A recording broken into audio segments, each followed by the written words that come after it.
안녕하십니까. 조갑제TV 시청자 여러분, 저는 조갑제닷컴의 조세별입니다. 지금 시각은 2021년 8월 12일 오후 4시를 가리키고 있습니다. 채널A 사건 압수수색 과정에서 한동훈 검사장을 독직 폭행한 혐의로 기소되었던 정진웅 차장검사가 오늘 1심에서 유죄 판결을 받았습니다.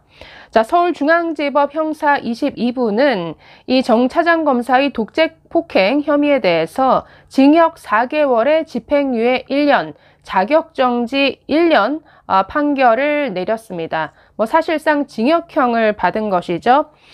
이 독직 폭행 혐의는 어떤 인신 구속을 할 수 있는 사람, 예를 들어서 검찰과 경찰과 같은 이 공무원들에게 적용되는 법입니다. 즉, 권한을 남용해서 사람을 체포하거나 가혹행위를 한다든가, 그러니까 이런 일이 있었을 경우에 처벌하는, 그래서 바로 징역형입니다.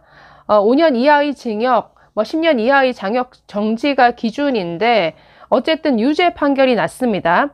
재판부 이렇게 판단 이유를 밝혔습니다.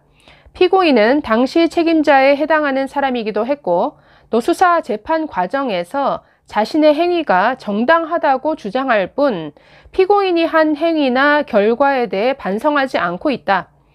인신구속 과정뿐만 아니라 강제 수사인 압수수색 영장 집행 과정에서도 피압수자에 대한 물리력 행사는 엄격히 제한해야 한다는 점에서 피고인의 행위는 비난 가능성이 높다라고 밝혔습니다.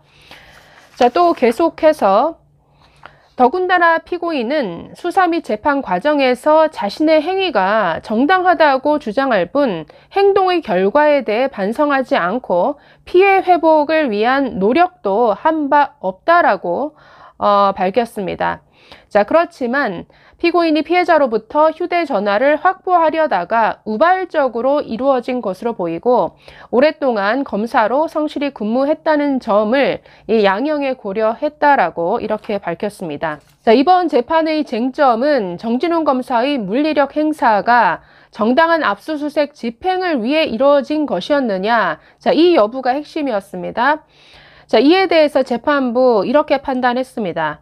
수사기관이 압수수색 영장을 집행하는 경우 그것이 인신구속에 관한 업무가 아니라는 이유로 독직폭행죄가 아니라고 제안하는 해석에는 동의하기 어렵다.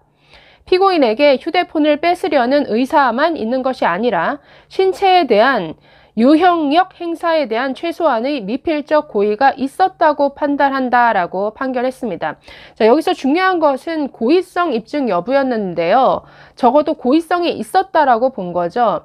예를 들어서 고의성이 있었더라도 그것이 어떤 상황에 대한 잘못된 판단과 착각에 의해서 일어난 경우이면 이게 정당방위로 인정되는 경우도 있지만 그것도 아니라고 맞습니다. 그렇기 때문에 뭔가 고의성을 가지고 권한을 남용해서 이 압수수색을 집행했다라는 것이죠. 그렇기 때문에 유죄로 연결이 된 것 같습니다. 다만 이렇게 말합니다. 피고인이 피해자의 신체를 향해 직접 유형력을 행사하려 했던 것은 아닌 것으로 보이고 의사의 진술을 종합하면 피해자가 상해를 입었다고 인정되지는 않는다. 피해자가 받은 치료, 의사가 치료한 조치, 또 치료 기간을 종합할 때 그러니까 형법상의 상해로 평가될 정도에 이르지는 않는 것으로 보인다라고 했습니다. 그래서 폭행은 폭행인데 상해 정도를 감안해서 지금 징역 4개월, 여기에 집행유예 1년 이런 판결이 나온 것 같습니다.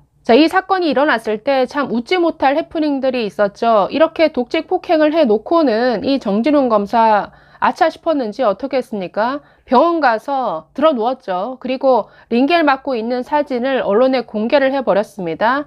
그 사건이 오히려 여론의 역풍을 가져왔죠. 이게 검사가 무슨 양아치도 아니고 이게 뭐 하는 짓이냐. 그리고 과거 한 연예인이 비슷한 포즈로 취한 사진을 올리면서 어떤 쇼를 벌인 이런 일이 있었는데 그것과 오버랩 되면서 지금 폭행해 놓고 가해자가 자기가 피해를 입었다고 쇼를 하는 것이냐, 아주 이런 여론의 문매를 받았습니다.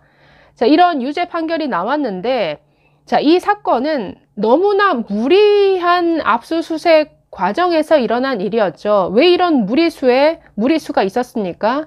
이게 지금 소위 검언유착 사건과 관련한 이 집행 과정에서 일어난 일입니다.